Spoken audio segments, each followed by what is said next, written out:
Hello दोस्तों, कैसे हैं आप सभी। स्वागत है आपका नेक्स्ट क्लास में, जिसमें हम आज लेके आए हैं हमारी सांस्कृतिक विरासत। जितने भी सुपर टेट में, जिस भी स्टेट में टीचिंग एग्ज़ाम में जो भी क्वेश्चन आए हैं, हमारी सांस्कृतिक जो कल्चर से क्वेश्चन आए हैं वो इसमें रखे गए हैं। इन क्वेश्चनों को रखा जाता है मेनली स्टैटिक जीके के पोर्शन में, तो इनको हम देखेंगे। चलते हैं आगे। क्वेश्चन को पहला क्वेश्चन होगा हमारा, लाल किले का निर्माण किसने करवाया था। तो जो दिल्ली का लाल किला है उसका निर्माण किसने करवाया था। तो शाहजहाँ ने करवाया था और आगरे का अकबर ने करवाया था। तो ध्यान रखेंगे, आगरे के लाल किला का निर्माण किसने कराया था, अकबर ने। और दिल्ली के लाल किले का निर्माण किसने कराया था, शाहजहाँ ने कराया था। तो शाहजहाँ ने कब कराया था, 1648 ईस्वी में करवाया था। और अकबर ने कब कराया था, ये 1573 ईस्वी में। ओके। ताजमहल का निर्माण किसकी याद में करवाया गया था, ताजमहल की। अब बात करते हैं ताजमहल की। तो मुमताज़ की याद में कराया था। किसने कराया था, शाहजहाँ ने करवाया था। शाहजहाँ की पत्नी थी मुमताज़ महल, तो उनकी याद में शाहजहाँ ने कराया था 1653 ईस्वी में, जो सफ़ेद संगमरमर से बना हुआ है। एलोरा के कैलाश मंदिर का निर्माण करवाया गया था। तो कैलाश में किसने कराया था, कैलाश मंदिर का निर्माण तो राष्ट्रकूटों के द्वारा कराया गया था। जो राष्ट्रकूट शासक थे उनके द्वारा कराया गया था। एलोरा महाराष्ट्र राज्य में स्थित, जहां पर राष्ट्रकूटों के द्वारा कई मंदिरों का निर्माण कराया गया, जिसमें कैलाश मंदिर सर्वाधिक प्रसिद्ध है। इसे पहाड़ों को ऊपर की तरफ से काटकर आकार दिया गया है। इसका निर्माण राष्ट्रकूट शासक कृष्ण प्रथम के द्वारा कराया गया था। तो याद रखें किसने कराया था, शासक कृष्ण प्रथम के द्वारा कराया गया था, पहाड़ को काट करके। दिलवाड़ा मंदिर उदाहरण है। तो दिलवाड़ा किसका है, जैन स्थापत्य का। तो दिलवाड़ा में क्या है, जैन स्थापत्य का उदाहरण माना है। दिलवाड़ा मंदिर में जैन स्थापत्य का उदाहरण है। इस मंदिर का निर्माण 1031 ईस्वी में बिमल शाह के द्वारा आबू मतलब राजस्थान में करवाया गया है। जो दिलवाड़ा कहाँ है, राजस्थान में, आबू में। किसी ऐतिहासिक वर्णन का चुनाव करते समय निम्नलिखित में से किस उद्देश्य पर विचार किया जाना चाहिए। तो किस पर किया जाना है, कारणात्मक संबंध और निष्कर्ष स्थापित करना। तो कारणात्मक संबंध और निष्कर्ष स्थापित करना, तो ये होना चाहिए। किसी ऐतिहासिक वर्णन का चुनाव करते समय कारणात्मक संबंध और निष्कर्ष स्थापित करने के लिए उद्देश्य पर विचार किया जाना चाहिए। एलोरा की गुफा 15 का भित्तिचित्र, जिसमें विष्णु को नरसिंह तथा अर्थात पुरुष सिंह के रूप में दिखलाया गया है, किस काल की। तो किस काल की कृति है ये हमारी है, कब किसकी, राष्ट्रकूट काल की। किसकी, एलोरा की गुफाओं किसने किया है, तो ये राष्ट्रकूटों के काल की। एलोरा की गुफा 15 का भित्तिचित्र, जिसमें विष्णु को नरसिंह और तथा पुरुष सिंह के रूप में दिखवाया गया है, यह राष्ट्रकूट काल की कृति है। रामपुरवा में मिला उत्कृष्ट पॉलिश वाले पत्थर पर बना सांड, जिसे अब राष्ट्रपति भवन में रखा गया है, इनमें से किसके शासनकाल में बनाया गया था। तो ये मौर्य शासनकाल के बनाया गया था। कब बनाया गया था, मौर्य शासनकाल में। रामपुरवा में मिला उत्कृष्ट पॉलिश वाले पत्थर पर बना सांड, जिसे अब राष्ट्रपति भवन में रखा गया है, इनमें से किसके शासनकाल में बनाया गया था। तो मौर्य के शासनकाल में बनाया गया था। तो रामपुरवा में मिला उत्कृष्ट पॉलिश वाले पत्थर पर बना सांड मौर्यकालीन स्थापत्य का उदाहरण है। इसे अशोक के शासनकाल में बनाया गया था। यह स्थापत्य अब भारत के राष्ट्रपति भवन में रखा गया है। अभिलेखागार वह स्थान है जहाँ, तो कहाँ पर किसको कहा जाता है अभिलेखागार, ऐतिहासिक पांडुलिपियों तथा दस्तावेजों को रखा जाता है। जहाँ पर क्या रखा जाता है, ऐतिहासिक पांडुलिपियों को रखा जाता है, तथा दस्तावेजों को रखा जाता है, उसको क्या कहा जाता है, अभिलेखागार कहा जाता है। नेक्स्ट देखेंगे, अशोक के अधिकतम अभिलेख निम्नलिखित में से किस में लिखे गए हैं। तो लिपियों में से किस लिपि में सबसे ज़्यादा लिखे गए हैं, तो ब्राह्मी लिपि में, अधिकतम ब्राह्मी लिपि में लिखे गए हैं। अशोक के अभिलेख ब्राह्मी, खरोष्टी, ग्रीक, अरमाइक आदि लिपियों में लिखे गए हैं, परंतु ब्राह्मी लिपि में सर्वाधिक अभिलेख लिखे गए हैं। कुछ आरंभिक हिंदू मंदिरों में एक हॉल होता था जहाँ लोग इकट्ठा हो सकते थे, इकट्ठे हो सकते थे। इस स्थान को क्या कहा जाता था? तो इसको कहा जाता मंडप। क्या कहते थे? मंडप। हिंदू मंदिरों में एक हॉल बनाया जाता था जहाँ मंदिर बनते थे, जहाँ पर सभी लोग एकत्रित होते थे, उसको क्या कहा जाता? मंडप कहा जाता था। आरंभिक हिंदू मंदिरों में निर्मित हॉल जहाँ लोग उपस्थित होकर प्रार्थना या कोई सामूहिक समारोह करते थे, मंडप कहलाता था। जिस स्थान पर मूर्ति स्थापित होती थी उसे गर्भगृह कहा जाता था। गर्भगृह के चारों तरफ प्रदक्षिणा पथ बना होता था जहाँ लोग मंदिर की परिक्रमा करते थे। चोल मंदिरों के विषय में निम्नलिखित में से कौन सा सही है? तो चोल के विषय में कौन सा सही है? तो चोल मंदिर आर्थिक, सामाजिक और सांस्कृतिक जीव के केंद्र हुआ करते थे। तो कौन से आर्थिक होते थे, सामाजिक और सांस्कृतिक मंदिर हुआ करते थे। चोल मंदिर अपनी भव्यता के लिए प्रसिद्ध थे। नेक्स्ट देखेंगे, गर्भगृह कुछ प्रारंभिक बिंदु हिंदू मंदिरों का सबसे महत्वपूर्ण भाग था। तो वह था ऑप्शन डी। कौन सा? वह स्थान जहां मुख्य देवी और देवताओं की मूर्ति रखी जाती थी, तो उसको कहा जाता था गर्भगृह। गर्भगृह प्राचीन हिंदू मंदिरों का महत्वपूर्ण भाग था। यहाँ पर मुख्य देवी देवताओं की स्थापना की जाती थी। प्राचीन हिंदू मंदिरों का अन्य महत्वपूर्ण भाग गोपुरम, प्रवेश द्वार, मंडपम एकत्र होने के लिए होते थे। नेक्स्ट देखेंगे, हैगियोग्राफी संबंधित है। तो हैगियोग्राफी किससे? संत के जीवनी लेखन से। तो हैगियोग्राफी किससे? संत के जीवनी लेखन से संबंधित है। नेक्स्ट देखेंगे, पांडुलिपियों अभिलेखों पर निम्नलिखित में से दो कथन ए और बी पर विचार कीजिए और सही उत्तर का चयन कीजिए। पांडुलिपियाँ प्राय ताड़पत्रों तथा भूर्ज नामक वृक्ष की छाल से विशेष तरीके से तैयार भोजपत्र पर लिखी जाती थी।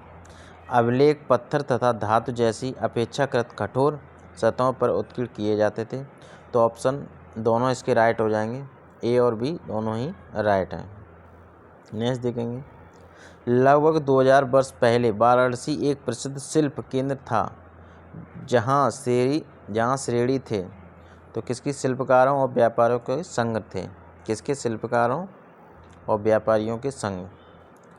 नेक्स्ट देखेंगे, औपनिवेशिक काल के दौरान भारत में ब्रिटिश कला के आने के साथ निम्नलिखित में से किस एक का चलन प्रारंभ हुआ? तो तेल चित्र का चलन प्रारंभ हुआ। औपनिवेशिक काल के दौरान भारत में ब्रिटिश कला के आने के बाद तो तेल मतलब ऑयली पेंटिंग स्टार्ट हो गई थी। औपनिवेशिक काल के दौरान भारत में ब्रिटिश कला के आने से चित्रकला में तेल चित्र का चयन प्रारंभ हुआ। श्रावणकोण में राजा रवि वर्मा तथा इन संरक्षण किया गया। राजा रवि वर्मा स्वयं एक तेल चित्र कलाकार थे। नेक्स्ट देखेंगे, भारत का निम्नलिखित में से कौन सा राज्य कलमकारी छापे के लिए लोकप्रिय है?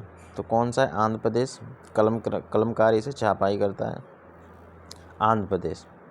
लद्दाख में पाए जाने वाले गम्पास, तो गम्पास क्या है? एक बौद्ध विहार और मंदिर को गम्पास कहा जाता है। किसको? बौद्ध विहार और मंदिर। लद्दाख में पाए जाने वाले गम्पास बौद्ध विहार तथा मंदिर होते हैं। यह विहार मंदिर तिब्बती शैली से निर्मित होते हैं। यहाँ पर भिक्षुओं के रहने के लिए निवास स्थान और पूजा गृह होता है। नेक्स्ट देखें, निम्नलिखित में से किस भारतीय सांस्कृतिक धरोहर का अर्थ है गुरु के पास जाकर समीप बैठना? तो किसका है? उपनिषद में। तो किस धरोहर का अर्थ है कि गुरु के पास बैठना? उपनिषद में। उपनिषद दो शब्दों से मिलकर बना है, उपनिषद। उप का अर्थ होता है समीप और निषद का अर्थ होता है बैठना। इस प्रकार उपनिषद का अर्थ होता है समीप बैठना। उपनिषदों की रचना वेदों के दार्शनिक व्याख्याओं के लिए की गई थी। उपनिषदों की संख्या 108 बताई जाती है। तो संख्या को ध्यान रखेंगे, उपनिषद कितने हैं?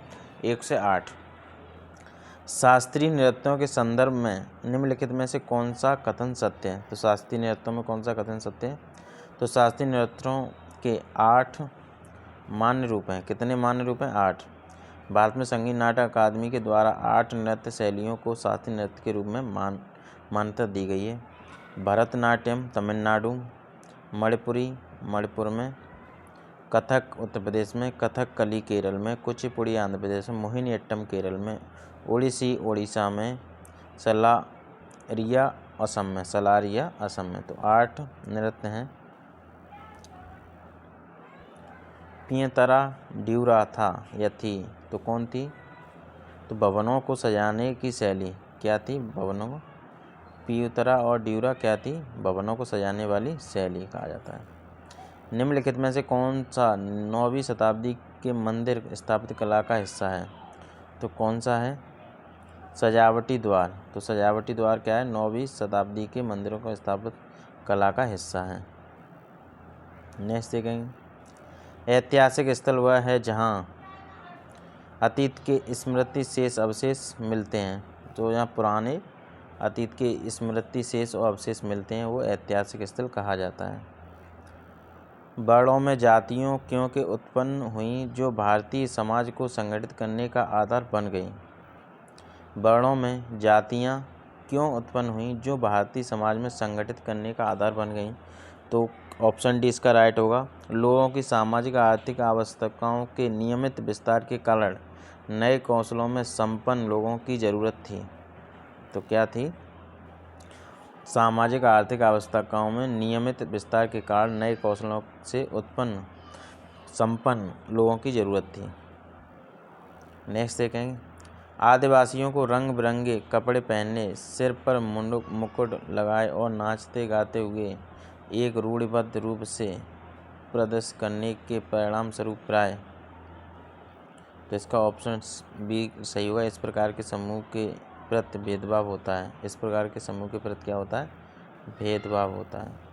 आदिवासियों द्वारा रंग बिरंगे कपड़े पहनने, सिर पर मुकुट पहनने तथा रूढ़िबद्ध आचरण का प्रयोग किया जाता है। इसका कारण इस विशेष समुदाय के प्रति भेदभाव का आचरण प्रदर्शित किया जाता है।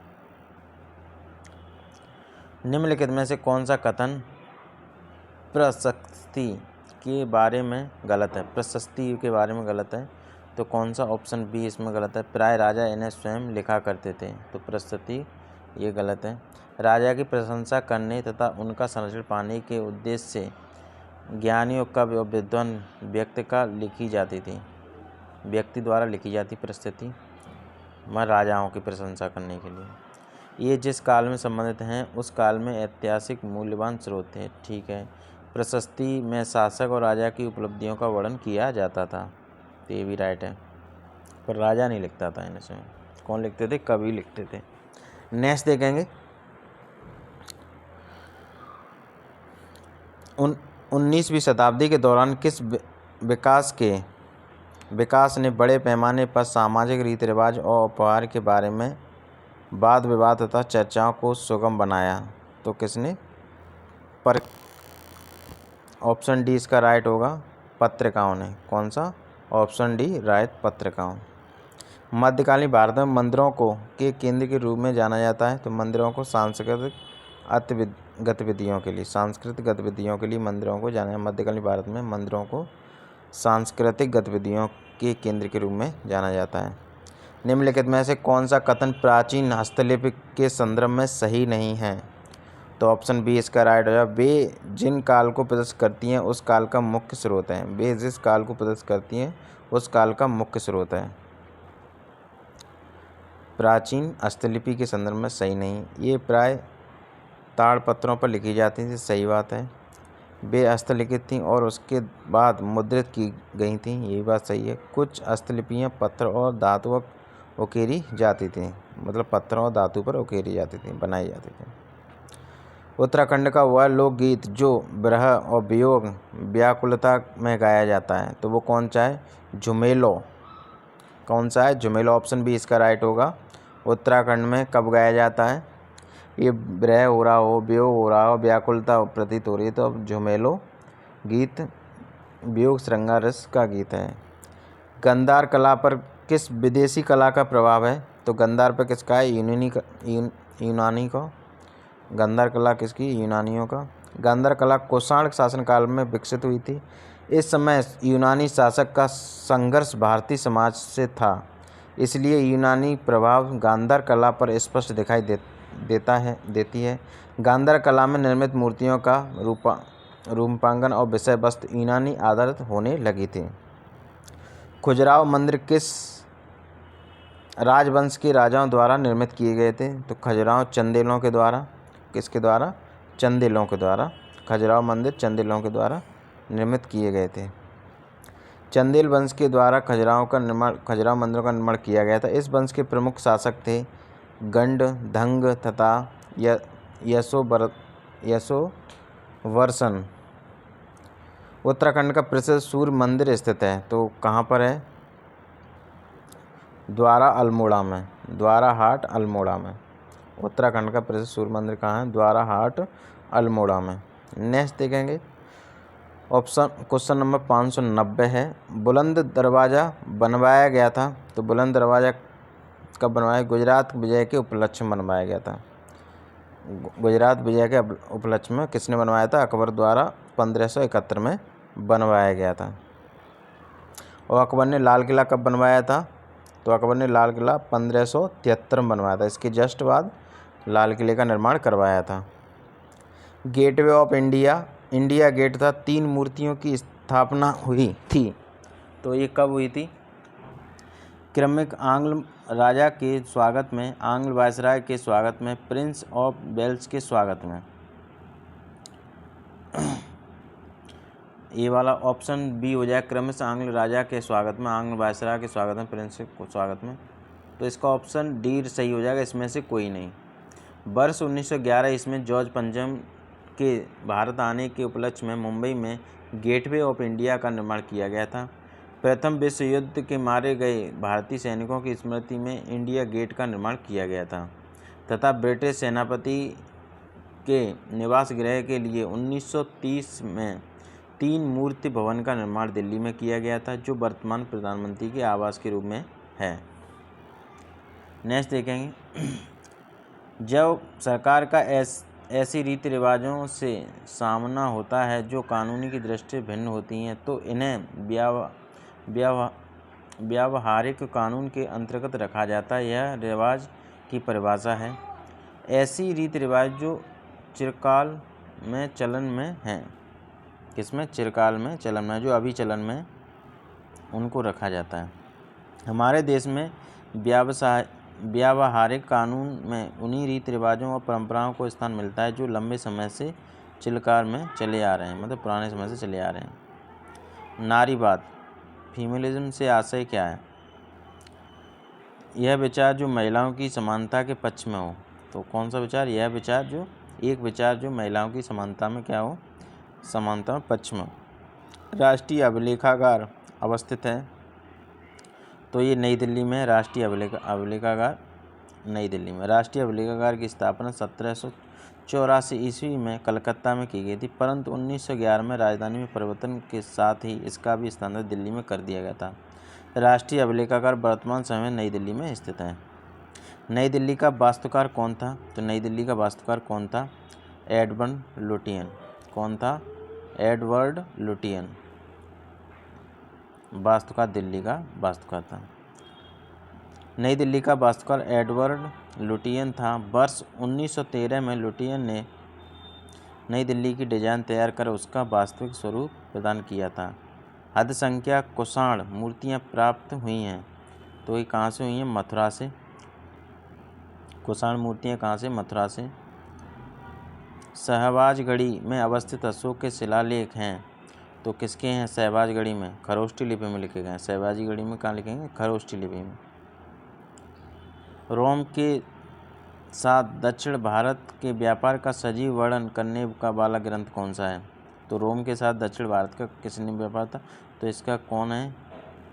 शिल्पद्दीकारम इसका क्या है? ग्रंथ है। इसमें लिखा गया है कि दक्षिण भारत का और रोम के साथ व्यापार हुआ था।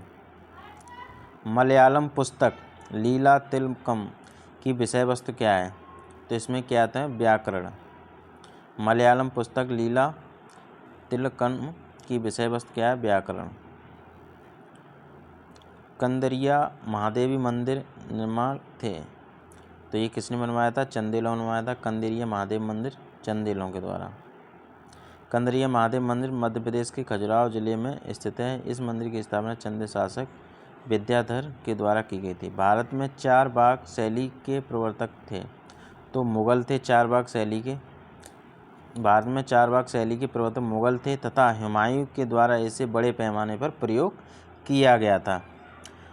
क्वेश्चन नंबर 602, भारतीय समाज की प्रमुख विशेषता है। तो भारतीय समाज की क्या है? अनेकता में एकता। प्रमुख विशेषता क्या है? अनेकता में एकता। भारत में एकता में अनेकता और अनेकता में एकता, यह कथन किसका है? तो ये आपका कथन है B.S. स्मिथ के द्वारा दिया गया है। किसने बोला है? B.S. स्मिथ ने। B.A. स्मिथ ने। B.A. स्मिथ के अनुसार भारत में एकता और अनेकता, अनेकता में एकता है।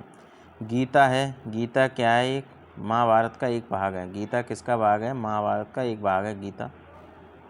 गीता महाभारत का एक भाग है जिसमें भगवान श्री कृष्ण के उपदेश हैं। महाभारत विश्व का सबसे बड़ा महाकाव्य है। इसमें लगभग 1 लाख श्लोक हैं। भारत का राष्ट्रीय चिन्ह लिया गया है। तो भारत का राष्ट्रीय चिन्ह कैसे लिया है? सारनाथ स्तंभ से लिया गया है। शेख सलीम चिश्ती का मकबरा कहाँ स्थित है? तो शेख सलीम चिश्ती का फतेहपुर सीकरी में है। कहाँ पर है? Fatehpur Sikri. Option D right होगा। ऑप्शन सी राइट होगा, जो आगरा में पड़ता है। दक्षिणी भारत में चिश्ती सिलसिले का प्रमुख केंद्र कहाँ पर है? केंद्र था, क्या था? गुलबर्गा। क्या था? गुलबर्गा। दक्षिण भारत में चिश्ती सिलसिले का प्रमुख केंद्र था गुलबर्गा। दक्षिण में चिश्ती सिलसिले की स्थापना 1340 में बुरहानुद्दीन गरीब ने की थी। दक्षिण में चिश्ती सिलसिले का प्रमुख केंद्र कर्नाटक में गुलबर्गा था। प्रसिद्ध सलीम सिंह हवेली स्थित है। प्रसिद्ध सलीम सिंह हवेली प्रसिद्ध है, तो जैसलमेर में। कहाँ पर है? जैसलमेर में। किस किले में गोंगा मेड़ी मेला लगता है? तो कहाँ लगता है? हनुमानगढ़ में लगता है। गोंगा मेड़ी मेला लगता है हनुमान में, राजस्थान में। वह किला जिस पर अंग्रेज जनरल लॉर्ड कैनिंग ने 5 बार चढ़ाई की परंतु असफल हुआ, तो वो कौन सा था? लोहागढ़ भरतपुर का। कौन सा? लोहागढ़ भरतपुर। लोहागढ़ का किला राजस्थान के भरतपुर जिले में स्थित है। इस दुर्ग पर अधिकार करने के लिए अंग्रेज जनरल लॉर्ड लेक ने 5 बार चढ़ाई की परंतु 5वें बार वह असफल रहा। इस किले का निर्माण जाट शासक महाराजा सूरजमल ने करवाया था। नेक्स्ट देखेंगे, किस राजवंश के समय कन्हेरी विश्वविद्यालय प्रसिद्ध हुआ? तो कौन था कन्हेरी विश्वविद्यालय? तो पल्लवों के शासनकाल में। रामपुरवा का वृषभ शीर्ष वाला अशोक स्तंभ किस राज्य में है? तो वो कहाँ पर है? बिहार में है। रामपुरवा का वृषभ शीर्ष वाला अशोक स्तंभ बिहार राज्य में पूर्वी चंपारण जिले में स्थित है। विरासत के संरक्षण हेतु स्मारक पुराशेष स्थान जहाँ प्राचीन वस्तु अधिनियम राजस्थान में कब लागू किया गया था? तो ये हुआ था 1961 में। राजस्थान की अमूल्य सांस्कृतिक धरोहर वातारी फुलवाड़ी कितने खंडों में उपलब्ध है? तो कितने में? 14 खंडों में। ऑप्शन इसमें दिया नहीं है, तो इसका राइट क्या होगा? 14 खंडों में है। नेक्स्ट देखें, ऐतिहासिक स्थल मानगढ़ राजस्थान के किस जिले में स्थित है? तो मानगढ़ कहाँ है? बांसवाड़ा में। ऑप्शन डी राइट होगा इसका। नेक्स्ट देखें, अजंता की गुफा स्थित है। तो अजंता की गुफा कहाँ है? महाराष्ट्र में। जो किसने बनवाई थी? राष्ट्रकूटों के द्वारा बनवाया गया था। सोनपुर के अतिरिक्त भारत में पशु मेला कहाँ आयोजित किया जाता है? तो पुष्कर में लगता है सोन मेला, पुष्कर में। विष्णुपद मंदिर कहाँ स्थित है? तो विष्णुपद गया में है। कहाँ पर है? गया में, बिहार में। बिहार की प्रचलित कला है तो कौन सी कला प्रचलित है? मधुबनी। बिहार का प्रसिद्ध पर्व कौन सा है? तो यह छठ पूजा पर्व प्रसिद्ध है बिहार का। नालंदा विश्वविद्यालय की स्थापना किस शासक के द्वारा की गई थी? तो नालंदा की गई थी कुमारगुप्त के द्वारा। नालंदा विश्वविद्यालय 5वीं शताब्दी में बनाया गया था कुमारगुप्त के द्वारा। भौरम देव का मंदिर किस वंश के राजा के काल में निर्मित हुआ था? भौरम देव का मंदिर तो ये हुआ था आपका फर्डिनाक वंश के काल में। कौन में? फर्डिनाक वंश के काल में। भौरम देव का मंदिर फर्डिनाक वंश के शासनकाल में रामचंद्र के शासनकाल में निर्मित हुआ था। यह मंदिर भगवान शिव को समर्पित है। छत्तीसगढ़ राज्य के कबीरधाम जिले में यह मंदिर स्थित है। ताजमहल का निर्माण किसके शासनकाल में किया गया था? तो ये शाहजहां ने करवाया था मुमताज़ की याद में 1653 में। छत्तीसगढ़ राज्य में स्थित किस स्थान पर प्रतिवर्ष कुंभ का मेला लगता है? तो कहाँ लगता है? राज्य में। प्रतिवर्ष कुंभ मेला लगता है तो राज्य में लगता है। छत्तीसगढ़ के राजिम नामक स्थान पर प्रतिवर्ष कुंभ का मेला आयोजित किया जाता है। राजिम नामक स्थान को छत्तीसगढ़ का प्रयाग कहा जाता है। यह स्थान प्राचीन मंदिरों और विरासतों के लिए प्रसिद्ध है। तो ये हमारे क्वेश्चन यहीं समाप्त होते हैं। थैंक यू सो मच साथियों नेक्स्ट सीरीज़ में जुड़ने के लिए। इसके बाद नेक्स्ट सीरीज़ लेके आएंगे। Bye bye, take care. अगर आपको सीरीज़ पसंद आ रही हो तो चैनल को क्लास को लाइक करें और चैनल को सब्सक्राइब करें।